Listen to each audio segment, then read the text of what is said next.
தமிழ்நாடு முழுவதும் திமுக மற்றும் கூட்டணி கட்சி வேட்பாளர்கள் தீவிர பிரச்சாரம் மேற்கொண்டு வருகின்றனர். திராவிட மாடல் அரசின் 5 ஆண்டு சாதனை திட்டங்களை எடுத்துக் கூறி வாக்கு சேகரித்து வருகின்றனர். திருச்சி மேற்கு தொகுதி வேட்பாளரும் நகராட்சி நிர்வாகத்துறை அமைச்சருமான கே. நேரு உறையூர் மேட்டு தெரு, பாண்டமங்கலம் தெற்கு தெரு, விழாளர் தெரு, பெரிய செட்டி தெரு உள்ளிட்ட பகுதிகளில் சென்று திராவிட மாடல் அரசின் சாதனைகளை எடுத்துக் கூறி ஆதரவு திரட்டினார். பொதுமக்கள் அமைச்சருக்கு பொன்னாடை போர்த்தியும் கைக்குலுக்கும் வாழ்த்துக்களை தெரிவித்தார். பள்ளிக்கு செல்லும் மாணவர்கள் அமைச்சருக்கு கைகாட்டி மகிழ்ந்தனர். பிரச்சாரத்தின் போது மாநகர செயலாளர் மேயர் அன்பழகன், பகுதிச் செயலாளர் இளங்கோ உள்ளிட்ட பலர் உடனிருந்தனர். ஈரோடு மேற்கு சட்டமன்ற தொகுதியில் திமுக சார்பில் வீட்டு வசதித்துறை அமைச்சர் சு. முத்துசாமி போட்டியிடுகிறார். பெரியார் நகர் பகுதிக்குட்பட்ட அம்பேத்கர் நகர், காமராஜர் வீதி, மோகன்குமாரமங்கலம் வீதி, கண்ணகி வீதி உள்ளிட்ட 15 வார்டுகளில் அமைச்சர் முத்துசாமி வீதி வீதியாக சென்று திமுக அரசின் சாதனைகளை விளக்கிக் கூறி வாக்கு சேகரித்தார். பிரச்சாரத்தின் போது பெரியார் நகர் பகுதி செயலாளர் அக்னி சந்துரு, நாடாளுமன்ற உறுப்பினர் பிரகாஷ், உயர்நிலை செயல் திட்டக்குழு உறுப்பினர் கந்தசாமி உள்ளிட்ட பலர் பங்கேற்றனர். சேலம் வடக்கு சட்டமன்ற தொகுதியில் திமுக சார்பில் சுற்றுலாத்துறை அமைச்சர் ராஜேந்திரன் போட்டியிடுகிறார். சேலம் மாநகராட்சிக்குட்பட்ட பல்வேறு பகுதிகளில் வீதி வீதியாக சென்று ராஜேந்திரன் வாக்கு சேகரிப்பில் ஈடுபட்டார். திமுக தேர்தல் அறிக்கையில் குறிப்பிடப்பட்டுள்ள வாக்குறுதிகளை பொதுமக்களிடம் எடுத்துக் கூறினார். அப்போது அமைச்சர் ராஜேந்திரனிடம் பெண் ஒருவர் இல்லத்தரசி கூப்பன் திட்டத்திற்கு மிகுந்த வரவேற்பு தெரிவித்தார். திண்டுக்கல் மாவட்டம் ஒட்டன்சத்திரம் தொகுதி திமுக வேட்பாளர் உணவுத்துறை அமைச்சர் சக்கரபாணி தீவிர வாக்கு சேகரிப்பில் ஈடுபட்டார். ஒட்டன்சத்திரம் தொகுதிக்கு உட்பட்ட கரியாம்பட்டி, குத்தம்பூண்டி, அப்பியம்பட்டி, மார்க்கம்பட்டி உள்ளிட்ட 40க்கும் மேற்பட்ட கிராம பகுதிகளில் திறந்த வெளி ஜீப்பில் சென்று சக்கரபாணி ஆதரவு திரட்டினார். ஒட்டன்சத்திரம் தொகுதியில் 6 முறை வெற்றி பெற்று 7வது முறையாக பொதுமக்களிடம் வாக்கு சேகரிப்பில் ஈடுபட்ட போது பாடல்களை பாடி உற்சாகமாக வரவேற்றனர். அப்போது பேசிய சக்கரபாணி, மார்க்கம்பட்டி ஊராட்சியில் சுமார் 15 ஏக்கர் பரப்பளவில் முருங்கை உற்பத்தியாளர்களின் நலனை கருத்தில் கொண்டு உலகத்தரம் வாய்ந்த முருங்கை பதப்படுத்தும் தொழிற்சாலை அமைக்க முதலமைச்சர் உத்தரவிட்டுள்ளதாக கூறினார்.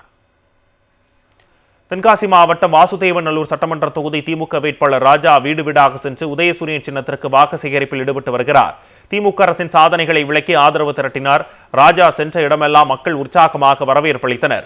புளியங்குடி, சிந்தாமணி, பாம்பு கோவில் சந்தை, ஐயாபுரம் உள்ளிட்ட பகுதிகளில் உள்ள பெண்கள் ஆரத்தி எடுத்து சால்வை அணிவித்து வரவேற்றனர். சட்டமன்ற தேர்தல் பொறுப்பாளர் செண்பக விநாயகம், புளியங்குடி நகர செயலாளர் அந்தோணிசாமி, வடக்கு மாவட்ட மகளிர் தொண்டரணி தலைவர் உமா மகேஸ்வரி, தலைமை பொதுக்குழு உறுப்பினர் தமிழ்ச்செல்வி உள்ளிட்டோர் உடனிருந்தனர். கன்னியாகுமரி தொகுதியில் போட்டியிடும் திமுக வேட்பாளர் மகேஷ் திறந்த வாகனத்தில் பொதுமக்களை சந்தித்து வாக்கு சேகரித்து வருகிறார். சுசீந்திரம் தானுமாலய சுவாமி கோவில் அருகே பிரச்சாரத்தை தொடங்கிய அவர் தமிழ்நாடு அரசின் சாதனை திட்டங்களை பொதுமக்களிடம் எடுத்துக் கூறியும் சாதனை திட்டங்கள் தொடரவும் வாக்களிக்க வேண்டும் என கேட்டுக்கொண்டார். மாநில மகளிர் அணி செயலாளர் ஹெலன் டேவிட்சன், வர்த்தகர் அணி மாநில துணை செயலாளர் தாமரை பாரதி மற்றும் திமுக நிர்வாகிகளும் வாக்கு சேகரித்தனர். கன்னியாகுமரி மாவட்டம் நாகர்கோவில் சட்டமன்ற தொகுதி போட்டியிடும் திமுக வேட்பாளர் ஆஸ்டின் தீவிர வாக்கு சேகரிப்பில் ஈடுபட்டுள்ளார். பார்வதிபுரம், பரமார்த்தலிங்கபுரம், கேசவ திருப்பாபுரம், பள்ளிவிளை, வாத்தியார் விளை, வெட்டூர்னி மடம் உள்ளிட்ட பகுதிகளில் வீதி வீதியாக சென்று பொதுமக்களிடம் வாக்கு சேகரிப்பில் ஈடுபட்டார். திராவிட மாடல் அரசின் சாதனைகளை எடுத்துக் கூறி பொதுமக்களிடையே வேட்பாளர் ஆஸ்டின் வாக்கு சேகரித்தார். திருப்பூர் மாவட்டம் பல்லடம் சட்டமன்ற தொகுதி திமுக வேட்பாளர் செல்வராஜ் பொதுமக்களிடம் வாக்கு சேகரிப்பில் ஈடுபட்டார். நாச்சிப்பாளையம், ரங்கபாளையம், துங்குட்டிப்பாளையம் உள்ளிட்ட பகுதிகளில் பிரச்சாரத்தில் ஈடுபட்டார். செல்லும் இடமெல்லாம் பெண்கள் அவருக்கு உற்சாக வரவேற்பு அளித்தனர். தருமபுரி மாவட்ட பாலக்கோடு தொகுதிக்குட்பட்ட மலை கிராமங்களில் திமுக வேட்பாளர் செந்தில்குமார் தீவிர வாக்கு சேகரிப்பில் ஈடுபட்டார். சின்னத்தப்பை, மதக்கேரி, கதிரம்பட்டி, மாரவாடி உள்ளிட்ட பகுதிகளில் வாக்காளர்களிடையே வாக்கு சேகரித்தார். அப்போது திமுக நிர்வாகிகள் பலர் உடனிருந்தனர். திருப்பத்தூர் தொகுதி மதச்சார்பற்ற முற்போக்கு கூட்டணியின் திமுக வேட்பாளர் நல்லதம்பி திருப்பத்தூர் ஒன்றியத்திற்குட்பட்ட அனேரி, ராச்சமங்கலம், பசலிக்குட்டை, சவுடைக்குப்பம், பொம்மிக்குப்பம், ஜமனப்புதூர் உள்ளிட்ட பகுதிகளில் பிரச்சாரம் மேற்கொண்டார். திராவிட மாடல் ஆட்சியில் செயல்படுத்தப்பட்ட காலை உணவு திட்டம், விடியல் பயணம், மகளிர் உரிமை தொகை, தமிழ் புதல்வன் உள்ளிட்ட திட்டங்களை எடுத்துரைத்து ஆதரவு திரட்டினார். பிரச்சாரத்தின் போது திமுக மற்றும் கூட்டணி கட்சியைச் சேர்ந்த நிர்வாகிகள் என பலர் கலந்து கொண்டனர். கோவை மாவட்டம் சூலூர் சட்டமன்ற தொகுதி திமுக வேட்பாளர் தளபதி முருகேசன் தொகுதி முழுவதும் சூறாவளியாக பிரச்சாரத்தில் ஈடுபட்டு வருகிறார். கள்ளப்பாளையம், பாப்பம்பட்டி, சின்னக்குயிலி, அக்கநாயக்கன் பாளையம், வடவள்ளி, சுல்தான்பேட்டை பகுதிகளில் வாக்கு சேகரித்தார். செல்லும் இடங்களில் எல்லாம் பெருவாரியான மக்கள் வந்திருந்து தளபதி முருகேசனுக்கு ஆரத்தி எடுத்து வரவேற்பு அளித்தனர். கள்ளப்பாளையம் பகுதியில் டீ கடையில் பஜ்ஜி போட்டு வாடிக்கையாளரிடம் வாக்கு சேகரித்தார். கூட்டணி கட்சியின் நிர்வாகிகள் மற்றும் பொதுமக்கள் என ஏராளமானோர் கலந்து கொண்டு தீவிர வாக்கு சேகரிப்பில் ஈடுபட்டு வருகின்றனர். திருப்பூர் மாவட்டம் பல்லடம் சட்டமன்ற தொகுதி திமுக வேட்பாளர் க செல்வராஜ் தொகுதி முழுவதும் தீவிர வாக்கு சேகரிப்பில் ஈடுபட்டு வருகிறார். மங்கலம் சாலையில் உள்ள பெரிய பள்ளிவாசல் தெருவில் வாக்கு சேகரிப்பில் ஈடுபட்டார். பள்ளிவாசல் நிர்வாகிகள் அவருக்கு சால்வை அணிவித்து வரவேற்றனர். க செல்வராஜ் பொதுமக்கள் உற்சாக வரவேற்பு அளித்தனர். திருப்பூர் மாவட்டம் உடுமலைப்பேட்டை திமுக வேட்பாளர் ஜெயக்குமார் வீதி வீதியாக சென்று சூறாவளி பிரச்சாரம் மேற்கொண்டு வருகிறார். நகராட்சி, ஏரிப்பாளையம் உள்ளிட்ட பகுதிகளில் திராவிட மாடல் அரசின் சாதனைகளை பொதுமக்களுக்கு எடுத்துக் கூறி வாக்கு சேகரித்தார். திமுக தேர்தல் அறிக்கையில் உள்ள முக்கிய அம்சங்களை எடுத்துக் கூறி வாக்குகளை சேகரித்தார். உடுமலைப்பேட்டை சட்டமன்ற தொகுதி வேட்பாளர் ஜெயக்குமாரின் பிரச்சாரத்திற்கு பொதுமக்கள் ஆவலுடன் வந்திருந்து ஆதரவு தெரிவித்தனர். திருப்பூர் தெற்கு மாவட்டம் கே ஈஸ்வரசுவாமி, உடுமலை நகர செயலாளர் வேலுச்சாமி, நகர்மன்ற தலைவர் மத்தின், நகர்மன்ற உறுப்பினர்கள் ஜெயலட்சுமி, ராஜலட்சுமி உள்ளிட்ட நிர்வாகிகள் கலந்து கொண்டனர். திருப்பூர் தெற்கு சட்டமன்ற தொகுதி திமுக வேட்பாளர் தினேஷ்குமார் பல்வேறு பகுதிகளில் வாக்கு சேகரிப்பில் ஈடுபட்டு வருகிறார். வாலிப்பாளையம், நல்லூர் பெரிய கடை வீதி, கொங்கணகிரி, கருவம்பாளையம் உள்ளிட்ட பகுதிகளில் செயல் வீரர்கள் கூட்டம் நடைபெற்றது. தெற்கு மாநகர செயலாளர் டி.கே.டி. மு. நாகராசன், அவைத்தலைவர் ஈஸ்வரமூர்த்தி உள்ளிட்ட நிர்வாகிகள் கலந்து கொண்டனர்.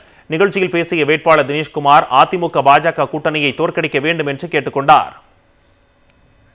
கள்ளக்குறிச்சி மாவட்டம் ரிஷிவந்தியம் தொகுதியில் திமுக சார்பில் போட்டியிடும் சட்டமன்ற உறுப்பினர் வசந்தம் கார்த்திகேயன் பாவதூர் கிராமத்தில் நடந்து சென்று மகளிர் அணி நிர்வாகிகளுடன் இணைந்து பொதுமக்களிடம் தீவிர வாக்கு சேகரிப்பில் ஈடுபட்டார். திமுக ஆட்சியில் செய்து முடிக்கப்பட்ட திட்டப்பணிகள் குறித்து விரிவாக எடுத்துக் கூறி வாக்குகளை சேகரித்தார். ரிஷிவந்தியம், அரியந்தக்கா கிராமங்களிலும் வீடு வீடாக சென்று உதயசூரியன் சின்னத்திற்கு வாக்குகளை சேகரித்தார். கூட்டணி கட்சி நிர்வாகிகளும் திரளாக கலந்து கொண்டனர். கள்ளக்குறிச்சி வடக்கு மாவட்டம் சங்கராபுரம் சட்டமன்ற தொகுதி திமுக வேட்பாளர் உதயசூரியன் சோளமுட்டு கிராமத்தில் திமுக அரசின் திட்டங்களை எடுத்துக் கூறி வாக்கு சேகரித்தார். தொடர்ந்து அதே கிராமத்தில் உள்ள மசூதி தெருவிலும் மக்களை சந்தித்து வாக்கு சேகரித்தார். சிறுபான்மையின மக்களுக்காக திமுக அரசு செய்துள்ள திட்டங்களை விளக்கி கூறினார். மகளிர் அணி துணை செயலாளர் அங்கையர்கனி மற்றும் கூட்டணி கட்சி நிர்வாகிகள் திரளாக கலந்து கொண்டனர். கிருஷ்ணகிரி கிழக்கு மாவட்டம் பர்கூர் சட்டமன்ற தொகுதி திமுக வேட்பாளர் மதியழகன் எம்எல்ஏ தொகுதிக்குட்பட்ட போச்சம்பள்ளி ஒன்றியம், பாரூர், மருதேரி, அரசம்பட்டி, கோட்டப்பட்டி, கீழ்குப்பம் உள்ளிட்ட பஞ்சாயத்துகளைச் சேர்ந்த 30க்கும் மேற்பட்ட கிராமங்களில் பிரச்சாரம் மேற்கொண்டார். அவருக்கு பெண்கள் ஆரத்தி எடுத்து மலர் தூவியும் உற்சாக வரவேற்பு அளித்தனர். கடந்த 5 ஆண்டுகளில் திமுக அரசின் சாதனைகளையும் அடுத்து அமையுள்ள 2.0 ஆட்சியில் செயல்படுத்தப்பட உள்ள நலத்திட்டங்களையும் எடுத்துரைத்து வாக்கு சேகரித்தார். மாவட்ட அவைத்தலைவர் நகராஜ், ஒன்றிய செயலாளர் சாந்தமூர்த்தி, இளையராஜா உள்ளிட்ட திமுக நிர்வாகிகள் மற்றும் கூட்டணி கட்சி நிர்வாகிகள் உடனிருந்தனர். திண்டுக்கல் சட்டமன்ற தொகுதியில் திமுக சார்பில் போட்டியிடும் வேட்பாளர் செந்தில்குமார் தீவிர வாக்கு சேகரிப்பில் ஈடுபட்டார். ரவுண்ட் ரோடு, ரங்கநாயகி நகர், அபிராமிக்குப்பம், லட்சுமி சுந்தரம் காலனி, அரசநகர், திருநகர், அண்ணா நகர் உள்ளிட்ட பகுதிகளில் வீதி வீதியாக சென்று பொதுமக்களிடம் வாக்கு சேகரித்தார். நாடாளுமன்ற உறுப்பினர் சச்சிதானந்தம் மற்றும் கூட்டணி கட்சி நிர்வாகிகள் கலந்து கொண்டனர். புதுக்கோட்டை மாவட்டம் விராலிமலை தொகுதியில் திமுக வேட்பாளர் கே. செல்லப்பாண்டியன் தீவிர வாக்கு சேகரிப்பில் ஈடுபட்டு வருகிறார். திராவிட மாடல் அரசின் சாதனைகளை எடுத்துக் கூறி பொதுமக்களிடம் வாக்கு சேகரிப்பில் ஈடுபட்டு வருகின்றனர். இந்நிலையில் திமுக வேட்பாளர் கே. செல்லப்பாண்டியனின் மனைவி மாலதி விராலிமலை பகுதியில் வீடு வீடாக சென்று ஆதரவு திரட்டினார். விழுப்புரம் மாவட்டம் திருக்கோவிலூர் சட்டமன்ற தொகுதி வேட்பாளர் கௌதம சிகாமணி தீவிர வாக்கு சேகரிப்பில் ஈடுபட்டார். மேல்வாழை, ஒதியத்தூர், செங்கமேடு ஆகிய ஊராட்சிகளில் உதயசூரியன் சின்னத்திற்கு வாக்கு சேகரித்தார். திராவிட மாடல் அரசின் சாதனைகளை எடுத்துக் கூறி வாக்கு சேகரிப்பில் ஈடுபட்டார்.